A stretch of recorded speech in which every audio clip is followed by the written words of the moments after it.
Everyone and welcome to instant biology by doctor Neelabh. आज जिस topic पे हम बात करने वाले हैं वो है आरडीटी का थर्ड पार्ट। इससे पहले हम लोगों ने ऑलरेडी 2 पार्ट कंप्लीट कर लिए हैं, जिसमें आरडीटी पार्ट 1 में हम लोगों ने डीएनए पॉलीमरेज 1 के बारे में बात की थी और उसके बाद सेकेंड पार्ट में T4 डीएनए पॉलीमरेज के बारे में हम लोगों ने ऑलरेडी बात कर ली है। तो आज जिस टॉपिक के बारे में बात करनी है वो T7 डीएनए पॉलीमरेज है। तो पहले मैं एंजाइम सारे कंप्लीट कर लेना चाहता हूँ, उसके बाद धीमे धीमे आरडीटी के अंदर जाएंगे, क्योंकि एंजाइम्स का यूज जब तक पता नहीं होगा तब तक आप लोग एक्चुअल में आरडीटी कैसे हो रहा है या उसमें क्या क्या प्रोसेस हैं उसको समझने में दिक्कत होगी। तो चलिए शुरू करते हैं T7 डीएनए पॉलीमरेज के बारे में। सबसे पहला पॉइंट जो T7 डीएनए पॉलीमरेज के बारे में एक्सप्लेन करना है वो है it is synthesized by E coli infected with T7 bacteriophage. अब यहां समझने की जरूरत है कि अगर ई कोलाई बैक्टीरिया, ध्यान से समझिएगा, ई कोलाई बैक्टीरिया अगर बैक्टीरियोफेज जिसका नाम T7 है, जानते ही होंगे आप, उसके बारे में पढ़ा भी होगा, T7 बैक्टीरियोफेज अगर इन्फेक्ट कर रहा है ई कोलाई को, तो इस ई कोलाई से सिंथेसाइज होने वाला जो डीएनए पॉलीमरेज है उसको हम लोग T7 डीएनए पॉलीमरेज बोलते हैं। उसकी खास बात क्या है जरा समझने की कोशिश करेंगे। बनता कैसे है T7 डीएनए पॉलीमरेज? ये बैक्टीरियोफेज जो है, T7 बैक्टीरियोफेज है। अगर सपोज करिए इसको इस तरीके से देखें, मान लीजिए ये आपका बैक्टीरिया है, ये बैक्टीरिया था, ई कोलाई है, ई कोलाई है, और इस ई कोलाई पे हम कह रहे हैं कि बैक्टीरियोफेज आ गया है। ये बैक्टीरियोफेज है और इसका अपना जेनेटिक कंटेंट है और जो यहाँ पे आ गया है। अब ये जेनेटिक कंटेंट जो है, ये जाहिर सी बात है अब बैक्टीरिया को कंपेल करेगा, बैक्टीरिया को इंड्यूस करेगा कि ये इसके या वायरस से रिलेटेड प्रोडक्ट्स बनाए या वायरस से रिलेटेड जीन्स को एक्सप्रेस कराए। ठीक, तो उसमें से एक जो होगा वो T7 बैक्टीरियोफेज जीन 5 प्रोडक्ट होगा। एक जीन है जिसको जीन 5 यहाँ पे बोल रहे हैं T7 बैक्टीरियोफेज जीन में। इसमें क्या है, ये मतलब इसमें कोई एक एरिया होगा जिसको हम लोग जीन 5 बोल रहे हैं। जीन 5 का जो प्रोडक्ट होगा या जो प्रोटीन बन रहा होगा, सपोज करिए ये बन रहा है, और इसके साथ साथ क्या है, TRX जीन प्रोडक्ट जो है, TRX एक और जीन है जो कि इस ई कोलाई का है। तो ये TRX जीन जो है, TRX जीन का जो प्रोडक्ट होगा, जो प्रोटीन होगा, वो भी आपस में क्या है, ये सिंथेसाइज जुड़ जाएंगे आपस में, और ये जो टोटल जीन प्रोडक्ट बनेगा इसको हम लोग T7 डीएनए पॉलीमरेज बोल रहे हैं। तो कहने का मतलब क्या हो गया, product of T7 bacteriophage gene 5, यानी कि T7 बैक्टीरियोफेज जीन 5 का प्रोडक्ट, और दूसरा TRX जीन का प्रोडक्ट। इन दोनों को अगर हम लोग साथ में जोड़ दें तो ये क्या बन जाएगा, T7 डीएनए पॉलीमरेज बन जाता है। चलिए ये चीज क्लियर हो गई होगी। अब थोड़ी सी इसकी प्रॉपर्टीज के बारे में भी देख लेते हैं कि क्या क्या प्रॉपर्टीज है। टोटल मॉलिक्यूलर वेट की अगर हम लोग बात करें तो मॉलिक्यूलर वेट इसका 80 किलो डाल्टन है। ठीक, तो यानी कि डीएनए पॉलीमरेज 1 से और T4 डीएनए पॉलीमरेज से काफी कम है। उनका रेंज जो था वो 100 प्लस था, 105 के आसपास था, और ये लोग क्या है, ये थोड़ा सा कम है, 80 किलो डाल्टन के पास में इनका मॉलिक्यूलर वेट है। तो ये क्लियर समझ लीजिएगा। नेक्स्ट, अगेन इसके पास भी 3 डोमेन्स हैं। तो 3 डोमेन्स में क्या क्या चीजें हैं। सबसे पहले डोमेन की बात करें जो कि सी टर्मिनल डोमेन है। सी टर्मिनल डोमेन के पास कौन सी एक्टिविटी पाई जाएगी ये समझने की कोशिश करेंगे। क्या है, सी टर्मिनल डोमेन में 5 prime to 3 prime polymerase activity होगी। इसको मैं कई बार समझा भी चुका हूं कि पॉलीमरेज एक्टिविटी का क्या मतलब हुआ। जो 3 प्राइम एंड पे फ्री OH है उसको यूज करके नए नए न्यूक्लियोटाइड्स को ऐड करते जाना ही क्या है, 5 prime to 3 prime polymerase activity है। एक बार फिर से यहाँ पे समझा देता हूं। यहाँ पे क्या है, अगर सपोज करिए ये एक न्यूक्लियोटाइड है जो ग्रोइंग चेन है, सपोज करिए यहाँ पे 5 प्राइम एंड था और यहाँ पे ये OH है, या ये 3 प्राइम एंड का OH है, 3 प्राइम एंड है। अब जो नया DNTP आएगा वो यहाँ पे एक्ट करेगा और इसको इस प्रोसेस को कौन करवाएगा, आपका पॉलीमरेज करवा सकता है। कोई भी पॉलीमरेज, चाहे वो T7 हो, T4 हो या डीएनए पॉलीमरेज 1 हो, तो 5 prime to 3 prime polymerase activity ये हो गई। ठीक, अब आइए जो सेकंड डोमेन है, पहला डोमेन हम लोगों ने देख लिया सी टर्मिनल डोमेन था। अब दूसरे डोमेन की बात करते हैं जो कि एन टर्मिनल डोमेन है। एन टर्मिनल डोमेन किस तरीके से वर्क करेगा, ये शो करेगा 3 prime to 5 prime exonuclease activity. अब जानते हैं अगेन एक्सोन्यूक्लियस एक्टिविटी का क्या मतलब हो गया, न्यूक्लियोटाइड्स को क्लिप ऑफ करना या उनको डिलीट करते रहना या उनको हटाते रहना, तोड़ते रहना ही एक्सोन्यूक्लियस एक्टिविटी है। एक्सो मतलब क्या हो गया, बाहर से एंड से, चाहे 3 प्राइम एंड हो चाहे 5 प्राइम एंड हो, दोनों तरफ से अगर किसी भी एक तरफ से तोड़ रहा है तो अगर 3 प्राइम एंड की तरफ से तोड़ रहा है तो 3 प्राइम एक्सोन्यूक्लियस एक्टिविटी, 5 प्राइम की तरफ से तोड़ रहा है तो 5 प्राइम एक्सोन्यूक्लियस एक्टिविटी शो करेगा। तो अगेन ये क्या है, ये वाला एंजाइम जैसे पहले एंजाइम्स की बात की थी वो ये भी 3 prime to 5 prime exonuclease activity show करेगा। मतलब क्या है, अगर ये 3 प्राइम एंड फ्री है, जैसे कि ये 5 प्राइम एंड था, ये 3 प्राइम एंड था, यहां से ये डिलीट करना शुरू कर देगा, इस तरीके से न्यूक्लियोटाइड्स को इस तरीके से डिलीट करना शुरू कर देगा। तो ये 3 prime to 5 prime exonuclease activity हो गई। आपको रिमाइंड करवाने के लिए मैं एक बार फिर याद दिला दूं, 3 prime to 5 prime exonuclease activity जो होती है ये किस लिए यूज होती है, इसका यूज है ताकि जो गलत न्यूक्लियोटाइड ऐड हो जाते हैं उनको सही ऐड करने के लिए, जैसे कि प्रूफ रीडिंग इसका नाम है, प्रूफ रीडिंग एक्टिविटी के लिए बेसिकली ये 3 prime to 5 prime exonuclease activity का यूज होता है। और रिमाइंड करिए, अगर दोबारा रिकॉल करने की कोशिश करिए, 5 prime to 3 prime exonuclease activity का रोल क्या था, जो डीएनए पॉलीमरेज 1 में भी आपने देखा था, उसका रोल था कि प्राइमर रिमूवल के लिए। तो ये 3 prime to 5 prime exonuclease activity की बात हो गई। और जो लास्ट डोमेन है, जो थर्ड डोमेन होता है इस एंजाइम का, वो T7 डीएनए पॉलीमरेज में क्या होता है कि 1:1 कॉम्प्लेक्स विद होस्ट प्रोटीन, जो होस्ट का प्रोटीन था यानी कि TRX जो जीन प्रोडक्ट है, TRX जीन प्रोडक्ट जो के साथ जो ये T7 जो बैक्टीरियोफेज का जीन 5 प्रोडक्ट है, ये आपस में इंटरैक्ट करने के काम करते हैं। जैसे मैंने यहाँ बनाया भी है कि अगर सपोज करिए ये इसका प्रोडक्ट है और सपोज करिए ये इसका प्रोडक्ट है, तो ये आपस में इंटरैक्ट करेगा 1:1 के रेशियो में। ये मान लीजिए जीन 5 का है और ये TRX का है, तो ये आपस में इंटरैक्ट करने के लिए थर्ड डोमेन का यूज करते हैं, थर्ड डोमेन का 1:1 कॉम्प्लेक्स बना लेते हैं। तो ये समझ में आ गया होगा तीनों डोमेन्स का फंक्शन। अब आइए थोड़ी सी आगे बढ़ते हैं और डिस्कस करते हैं प्रोसेसिविटी के बारे में। प्रोसेसिविटी का क्या मतलब हुआ कि ये कितना ज्यादा नए नए न्यूक्लियोटाइड्स को ऐड कर सकता है, उसकी क्या स्पीड है, कितनी तेजी के साथ ऐड कर सकता है नए न्यूक्लियोटाइड्स को, या कितनी दूर तक कर सकता है। हाई प्रोसेसिविटी मतलब यही हो गया कितनी वेलोसिटी से आगे बढ़ रहा है। तो प्रोसेसिविटी इसकी हाई है, मतलब बहुत स्पीड से या बहुत अच्छी तेजी के साथ ये आगे की तरफ नए नए न्यूक्लियोटाइड्स बढ़ाता चला जाएगा। किस डायरेक्शन में, 5 प्राइम टू 3 प्राइम डायरेक्शन में।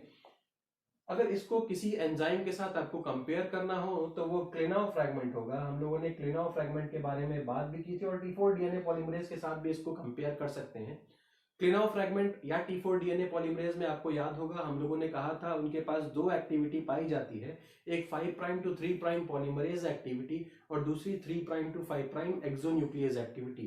क्लेनाउ फ्रैगमेंट याद करिए एक बार फिर से, क्लेनाउ फ्रैगमेंट लार्जर फ्रैगमेंट था जब सबटिलिजन एंजाइम से आपने डीएनए पॉलीमरेज 1 होलो एंजाइम को डाइजेस्ट कर दिया था। स्मॉलर फ्रैगमेंट क्या बन गया था, स्मॉलर फ्रैगमेंट आपका जिसमें 5 prime to 3 prime exonuclease activity होती है, और larger fragment 3 prime to 5 prime polymerase और 5 प्राइम टू 3 प्राइम पॉलीमरेज और 3 prime to 5 prime exonuclease activity के साथ होता है। चलिए, तो ये क्लेनाउ फ्रैगमेंट और T4 डीएनए पॉलीमरेज के साथ होता है। जैसे मैंने यहाँ पे बताया कि 5 prime to 3 prime polymerase and 3 prime to 5 prime exonuclease activity इसके अंदर होती है। एक पॉइंट यहाँ पे और बताना है कि जो 3 prime to 5 prime exonuclease activity होती है ना, जिसको हम लोग प्रूफ रीडिंग एक्टिविटी बोल रहे हैं, वो बहुत अच्छी होती है, बहुत स्ट्रांग होती है, यानी कि लगभग 1000 टाइम्स ज्यादा अच्छी होती है डीएनए पॉल 1 से। तो ये एक्सोन्यूक्लियस एक्टिविटी, ये याद रखिएगा, इंपॉर्टेंट पॉइंट है उसका। और इस एक्सोन्यूक्लियस एक्टिविटी को हम रिमूव भी कर सकते हैं। 3 prime to 5 prime exonuclease activity को आप रिमूव भी कर सकते हैं। रिमूव किस प्रकार करेंगे, जेनेटिक इंजीनियरिंग की मदद से इसका ये डोमेन आप हटा दीजिए, 3 prime to 5 prime N terminal domain हटा दीजिए, तो ये एक्टिविटी जो है 3 प्राइम टू 5 प्राइम वो हट जाएगी।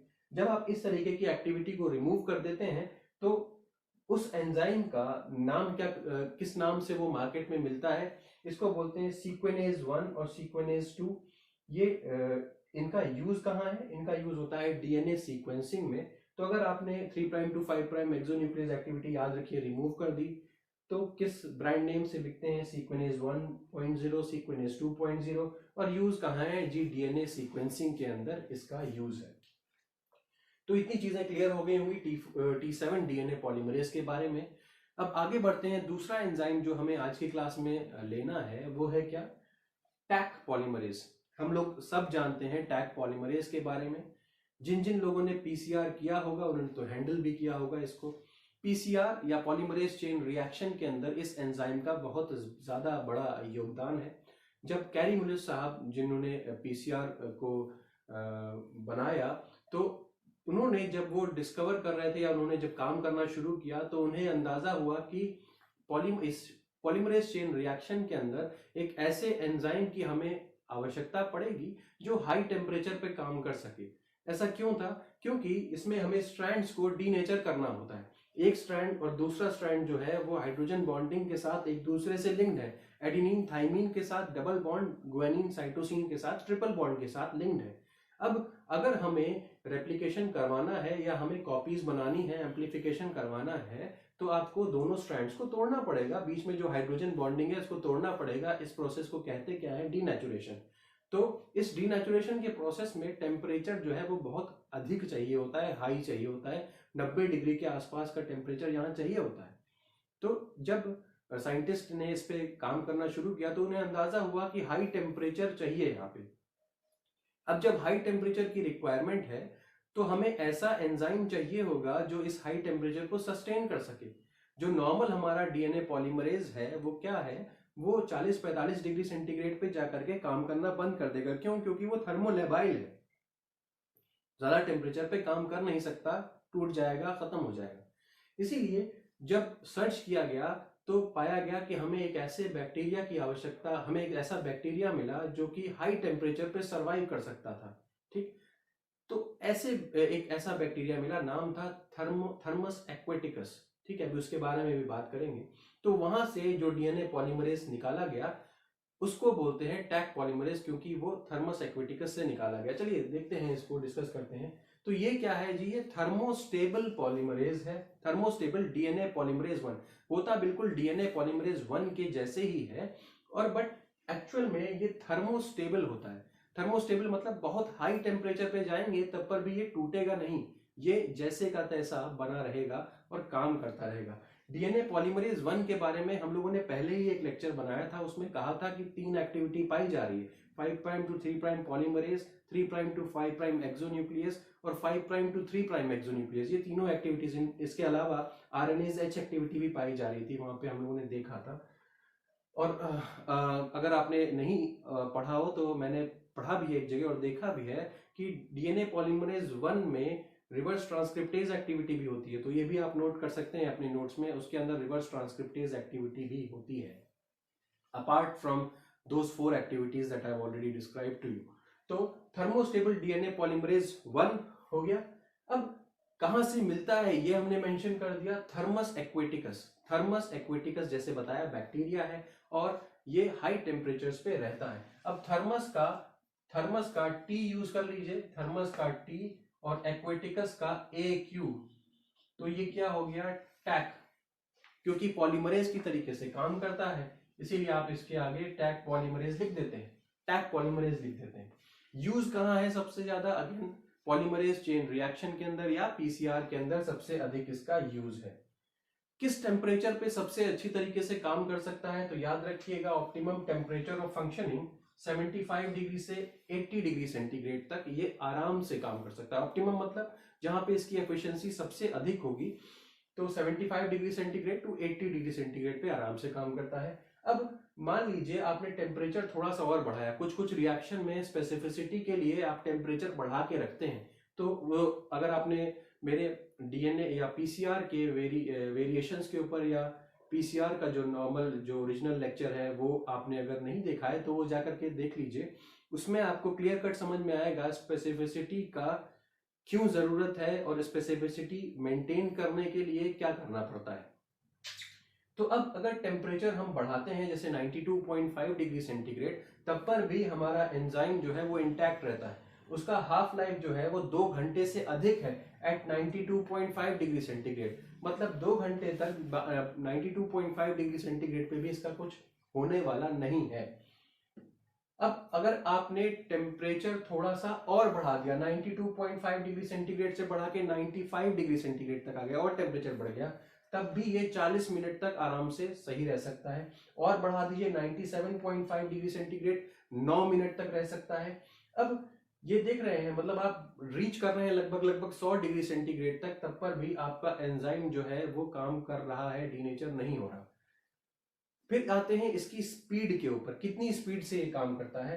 1000 बेस पेयर स्ट्रैंड जो है और डीएनए ये ऐड कर सकता है, 1000 बेस पेयर 10 सेकंड से भी कम समय में एट 72 डिग्री सेंटीग्रेड। आप देख रहे होंगे 72 डिग्री सेंटीग्रेड लगभग इसकी ऑप्टिमम टेम्परेचर के रेंज के आसपास है। 75 टू 80 डिग्री सेंटीग्रेड इसकी ऑप्टिमम रेंज है। और अगर आप 72 डिग्री सेंटीग्रेड रख दे रहे हैं तो 1000 बेस पेयर को वो तुरंत मतलब लगभग 10 सेकंड से कम के समय में ये एड अप कर देता है। भाई डीएनए पॉलीमरेज, यहाँ पे ये समझिए बहुत इंपॉर्टेंट पॉइंट है, डीएनए पॉलीमरेज 1 है, डीएनए पॉलीमरेज 1 है तो उसके पास 5 prime to 3 prime exonuclease activity और 3 prime to 5 prime exonuclease activity भी होगी। बट पीसीआर में तो हमें उसकी जरूरत नहीं है। पीसीआर में उसकी जरूरत नहीं है तो क्या होता है, उसको जेनेटिक इंजीनियरिंग की मदद से नॉन फंक्शनल कर दिया जाता है। तो इस एंजाइम के पास 5 prime to 3 prime polymerase activity होती है। ये दोनों activity 5 prime to 3 prime exonuclease, 3 prime to 5 prime exonuclease activity नहीं होती, याद रखिएगा। और इसके बाद KCl और Mg2+ की रिक्वायरमेंट होती है इसको आगे काम करने के लिए। KCl और Mg2+ जो है वो आप सही अमाउंट में देंगे तो ये रिएक्शन अच्छी तरीके से होता रहता है। भाई KCl और Mg2+ की जरूरत क्यों पड़ती है, क्योंकि डीएनए जो है वो ऑलरेडी नेगेटिव चार्ज है, ठीक है। और Mg2+ और K+ जो है यहाँ से जो बनता है वो क्या है, कैटायंस है। वो इस रिएक्शन को फैसिलिटेट करेंगी, फीजिबल बनाएंगी, ताकि जो नेगेटिव चार्ज होगा वो नुकसान, या नेगेटिव चार्ज जो है वो जो नया नेगेटिव चार्ज आ रहा है और डीएनए पे भी नेगेटिव चार्ज है, वो एक दूसरे को रिपेल ना कर पाए। तो बेसिकली चार्ज शील्डिंग कर देते हैं ये Mg2+ और K+। Mg2+ का जो कंसंट्रेशन है बेसिकली वो डिपेंड किस पे कर रहा है, डिपेंड करता है कि आपने न्यूक्लियोटाइड्स कितने किस कंसंट्रेशन में यूज किए हैं, उसके ऊपर डिपेंड करता है। तो होपफुली आपको टैग पॉलीमरेज के बारे में और T7 डीएनए पॉलीमरेज के बारे में अच्छी जानकारी हो गई होगी। अगर आपको ये लेक्चर पसंद आया हो तो प्लीज इस वीडियो को लाइक करिए, मेरे चैनल को सब्सक्राइब करिए, और हमारे साथ अब आप टेलीग्राम पे डायरेक्टली जुड़ सकते हैं, जिसका लिंक आपको डिस्क्रिप्शन में दिया हुआ है। टेलीग्राम चैनल पे हर संडे को, ऑलमोस्ट हर संडे को हम लोग मॉक टेस्ट करवाते हैं, और आप उसकी ज़्यादा जानकारी आप वहाँ टेलीग्राम चैनल से ले सकते हैं। और अगर आपको क्लासेस चाहिए गेट या नेट के लिए तो भी आप टेलीग्राम चैनल के माध्यम से हमसे जुड़ सकते हैं और उसकी जानकारी ले सकते हैं। Thank you so much, have a great day.